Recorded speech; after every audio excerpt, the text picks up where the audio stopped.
Welcome back, growers, and welcome to Growing with Princeton Microgreens yet again. Today is a really fun grow. It's a little bit more advanced, but if you do it the right way and you know what you're doing, and hopefully you learned something from me, this doesn't end up to be too complicated. So today we are growing Beet Microgreens, Detroit dark red Beet Microgreens. So.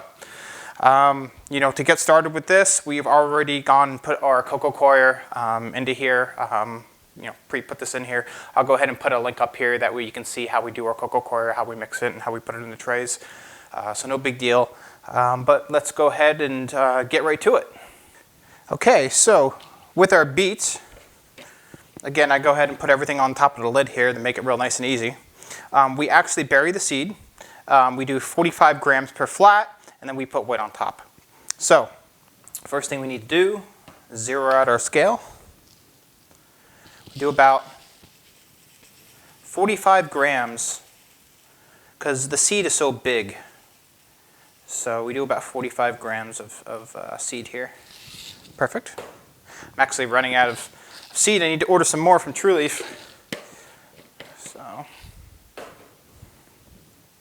This is really delicious. So normally I'll put my seed in like a seed shaker like this, but because it's so big, it gets kind of stuck in the holes a little bit. It's kind of hard to come out. So it's really not too big of a deal. Since it's big, really big seed, we can just kind of sprinkle it on here, nice, like so. There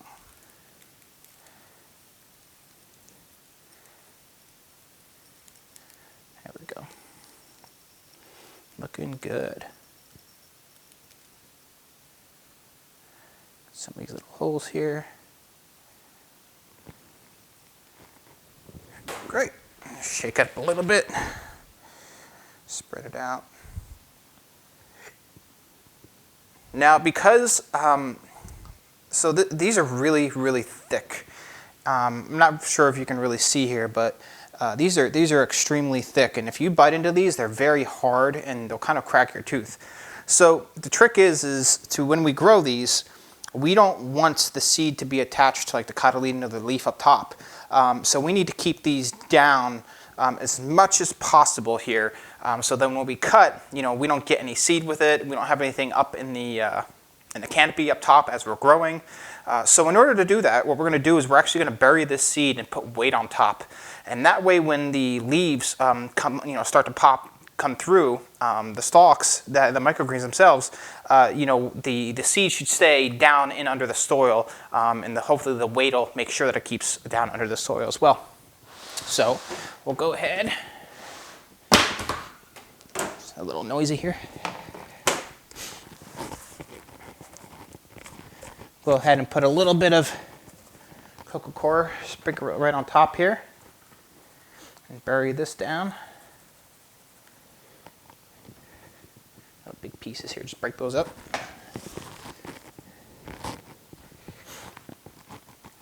It's kind of hard to get like a really super thin layer of coir just because it's so thick.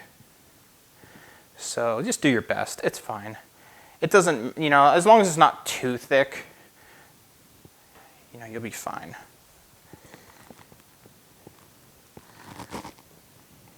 So what I'll kind of do here is I'll actually spread this out a little bit with my shovel here. And then I'll kind of go back through with my hands and try to sprinkle any coir on top that we missed, basically.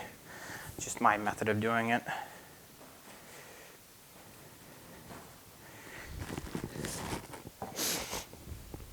All right.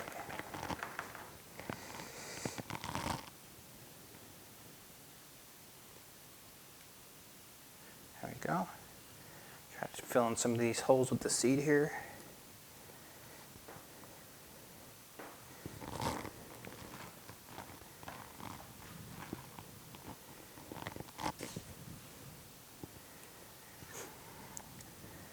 This beet becomes a beautiful, beautiful, vibrant red color. It's so fun to watch grow. It's one of my favorites to watch grow. I have a lot of favorites, but you'll see what I mean. It's much like amaranth. Amaranth's just beautiful to watch grow. We have a rainbow chard that you grow very much like this as well. And I hope to be doing that real soon in our upcoming videos as well, because that's another really beautiful crop to grow. So we're almost there, guys. Bear with me here.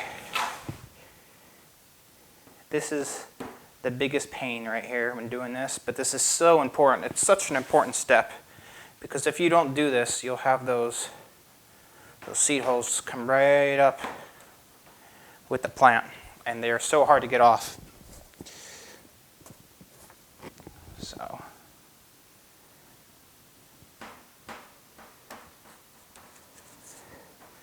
okay, so I just have a few little spots here.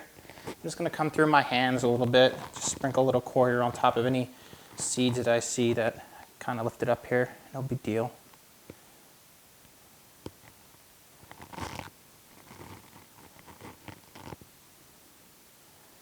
There we go.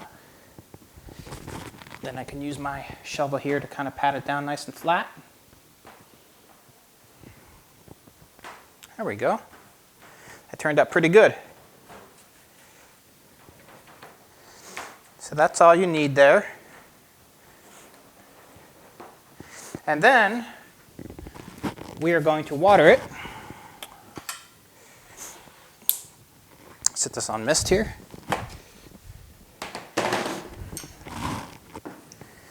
Now what we want to do is, the goal here is you know, we don't soak beet and it's pretty thick, so we want to give it a pretty good amount of water to really be able to soak through. At the same time, we also want to give it enough water to make it through you know, germination and blackout without having to constantly, you know, lift up and mist it and so forth. We always give enough water to try to get through germination and blackout, so this won't need water for like the first 6 to 7 days. So that's what we're going to do.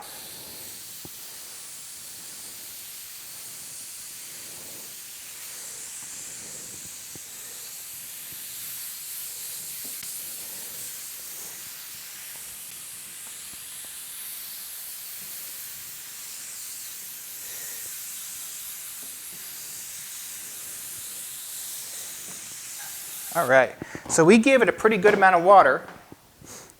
If you lift up here, we're actually not, you know, we don't have anything dripping underneath, right? So we didn't over soak it.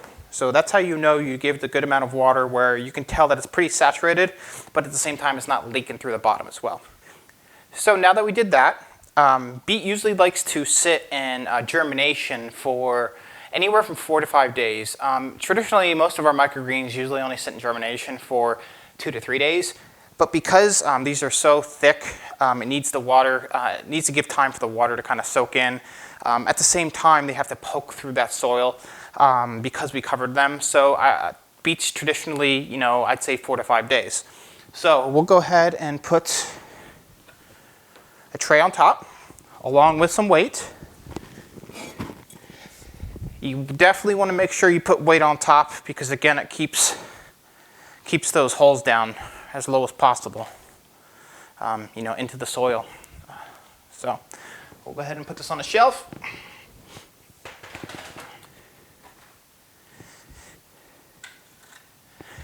And we'll come back in a few days and see how that's doing. All right, see you shortly. All right, and welcome back to day 5 of our beet grow. You could actually see here the beet is actually poking out of the tray. That's what we want. That's exactly what we're looking for. Other microgreens, you're not necessarily growing to this point with the weight on top. You're just basically germinating, and then you're introducing the blackout. With beets, you have to really worry about those holes. So if you want them off the top, and what you do, because they're very hard, you don't want to bite into them, we have to keep weight on for a long period of time. So that's what we're looking for. We're looking for them to kind of start squirting out the sides here. So this is day 5. We're going to take weight off now.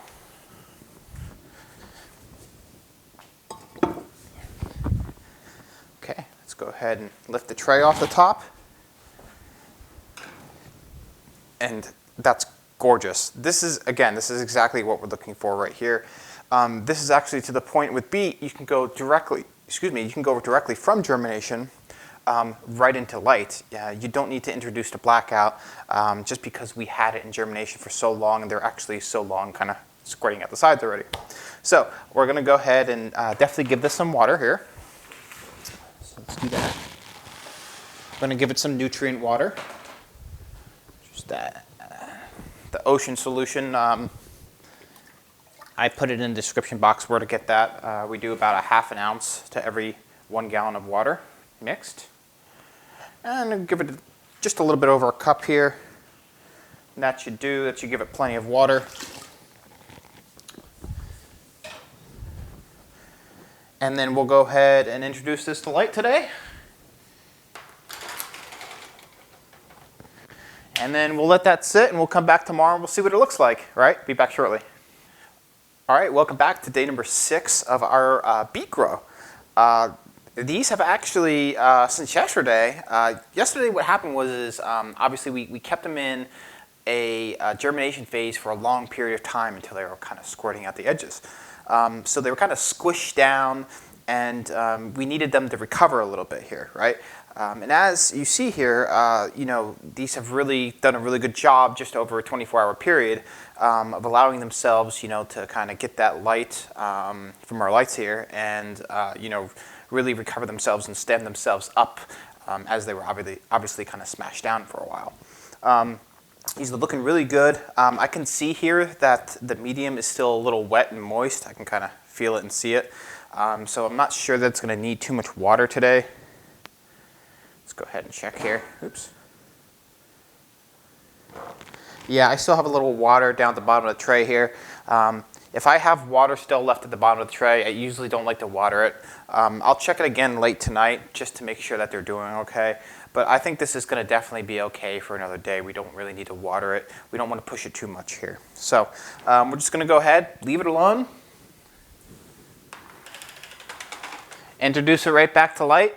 And that's really it. It's pretty simple. So we'll go ahead and see what they're doing tomorrow, and we'll see you then. All right, we're back with day number 7 of our beet grow.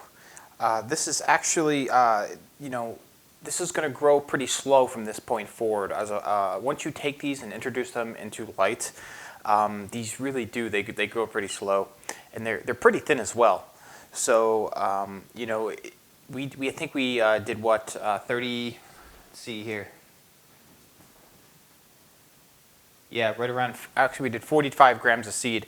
I would actually suggest, possibly even going to, even 60 grams of seed, and you would still be okay, just because they do grow a little thin. They'll get a little bit more fluffy before we're all said and done here and ready to cut. But they, you can definitely tell that they're not as thick as some of your other microgreens. But they are pretty expensive to grow, just because you do need so much seed per tray, and the fact that they're not as dense, right? So, but let's go ahead and check the water here. Let's see. We're a little dry down here. The roots are still wet, but we're dry in the tray, so we're definitely going to give this a little bit of water. We didn't water this yesterday. Beets don't really need too much water. They don't soak up and absorb a whole lot of water. But because they do grow so slow, I do like to give them nutrients, and a lot of nutrients, which is, the sea mineral that we use in all of our videos here. So I'm going to go ahead and give that about, I'm going to say about a cup of water here.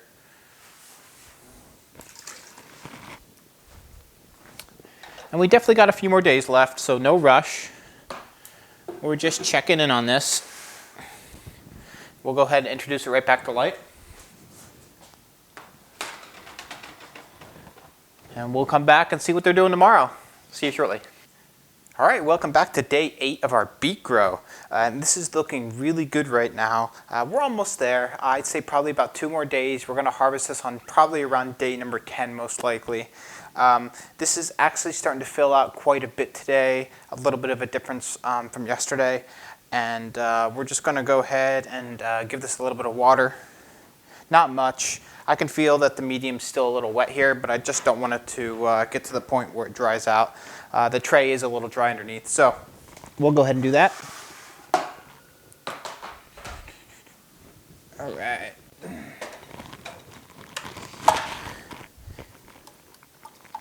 Not much. To be honest, maybe like a half to 3/4 of a cup. I said we really don't need much here. I usually just making sure the the bottom of the tray just has a little bit of water in there, and that should be plenty enough. Beets, absolutely beautiful to grow. It's a little boring. Doesn't really get like huge or anything. You don't see like a huge increase from day to day. It's kind of little bits. Starts to fill out a little bit at a time. But yeah, so we're getting there. The great thing to notice though is that there's absolutely no holes on here. The seed is basically stuck underneath that medium, which is super important when you grow beet, because you do not want those seeds in there. They are so hard, you bite into it, it'll crack your tooth. This is gorgeous. This has really turned out really well because I don't see one hole in here. This is great. So this is exactly how you want to grow it. It's pretty tough. It's a little bit more advanced, obviously, because you do have to make sure that those those holes stay underneath the medium. And it took a little while for me to start to understand what to do, and definitely that the trick for them to leave weight on top until it kind of squirts out the side is the best way I've found, and it's worked pretty good and really successful. As you see, the crop is thriving. So we'll go ahead and put this back on the shelf, and we will come back tomorrow and see what they look like. All right, see you soon. Okay, welcome back to day number 9 of our beet grow, the home stretch. We're almost there. I'm looking at this now, and I think we're definitely going to harvest this tomorrow. It's filling out very well here, a little bit at a time. It grows a little slow. Again, you don't see those big gains every day like you do some of these other microgreens. You could, looking at this, I mean, you really could give this a little bit more seed if you really wanted to. This is pretty good the way it is right now for the amount of people that we grow it for. We don't have too many people that ask for beet. So this is just a really good size tray in general. But again, you can kind of, you probably go another 15 to 20 more grams, no problem on this. So, but we're going to go ahead and check the water. We're pretty dry down here. Tomorrow is harvest day, so we're going to give it water, but we don't need to overload it. So let's go ahead and do that. Okay. So maybe a cup. I mean, it's at the end, so maybe not even. Just enough to fill the bottom, I think. Maybe 3/4 of a cup. So. But yeah, I mean, that's all there is to it. We'll go ahead and put this back on the shelf. Hopefully it'll fill out a little bit more before tomorrow, and we'll come back tomorrow for harvest day. So see you soon. Okay, we are back for day number 10 of our beet grow, which is harvest day. So we're going to go ahead and get started with this. This is looking awesome. I really love it. I love the way this looks. The stems are just that beautiful beet red, right? And the leaves just kind of, that beautiful green that gives it that really nice two-tone look. It's a really popular crop for basically anybody that sees in the package, because it's so eye appealing, First, to get started with this, we're going to need a couple things. We need a scale, obviously, to weigh out our packages. Again, we don't go directly into a bowl because, I mean, what's the point, right?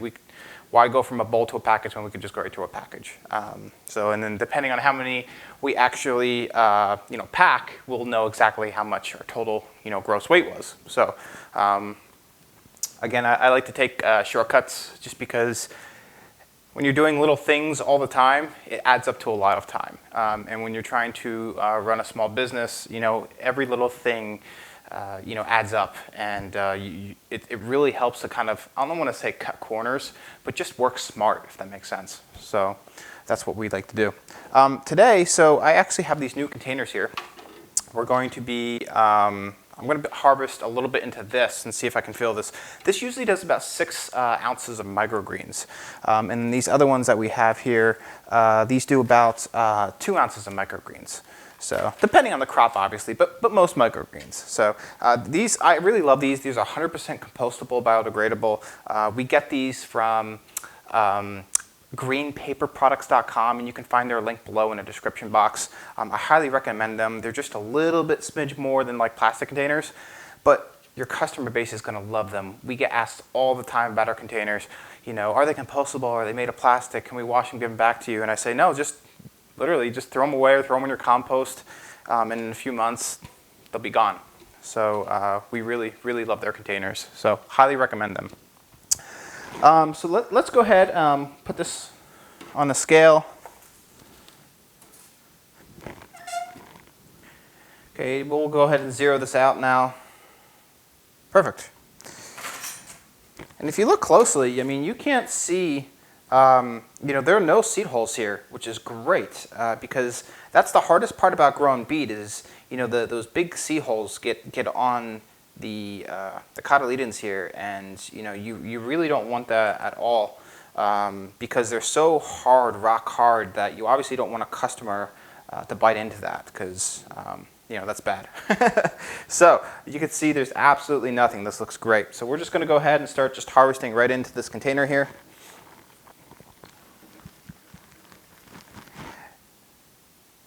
Now these beets might get your hands a little red. I mean, they're beets. So, you know, if your hands turn a little red, that's pretty normal. I wash my hands really good, but you're more than welcome to wear gloves or something if you don't want your hands getting red. I really don't care. So just kind of wipe off any, make sure there's no medium that comes up with this. These harvest pretty fast. They are a little small, obviously, you know, of a grow, but just kind of, I use my knife as a little tool here to kind of wipe off some of the medium sometimes. Just make sure there's not, yeah, we're good. But yeah, look how beautiful and, you know, and red those are. I mean, that's gorgeous. I love that color. It looks so good on so many things when you're plating your food. So.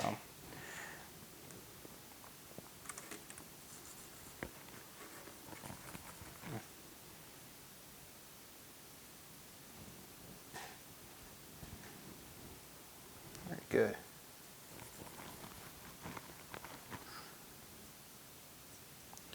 So beet, as you can tell here, I mean, we're not going to get a ton out of beet, right?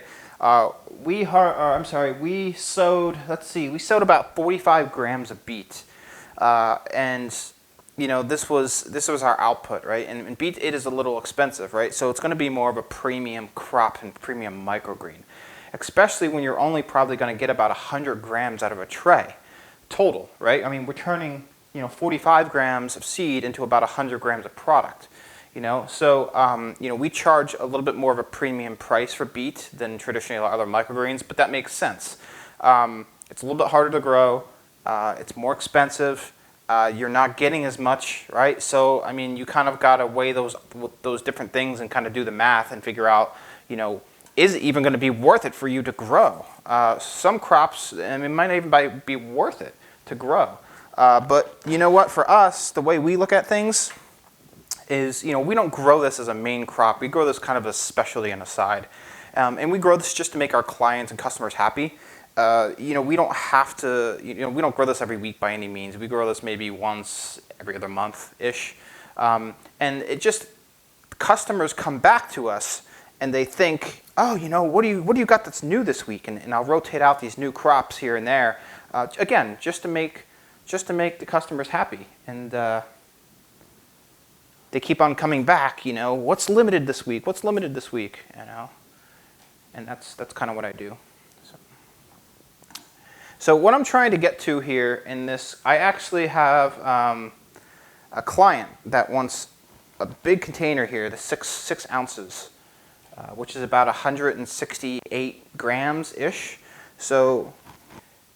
And look at that, we were right on with 100 grams. That's perfect.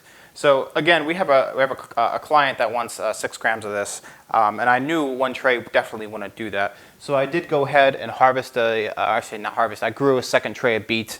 So I'm going to go ahead and finish that up off camera.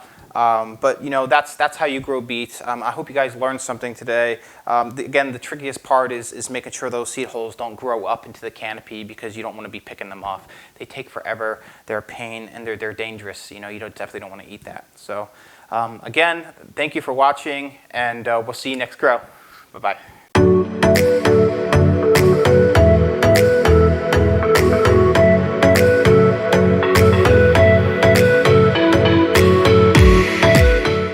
Hello everyone, Peter here from Princeton Microgreens. I hope you enjoyed this video. If you did, go ahead and hit that thumbs up button and subscribe. Also, if you have any ideas, suggestions, or questions, feel free to leave them below in the comment box. We'll see you soon. Bye-bye.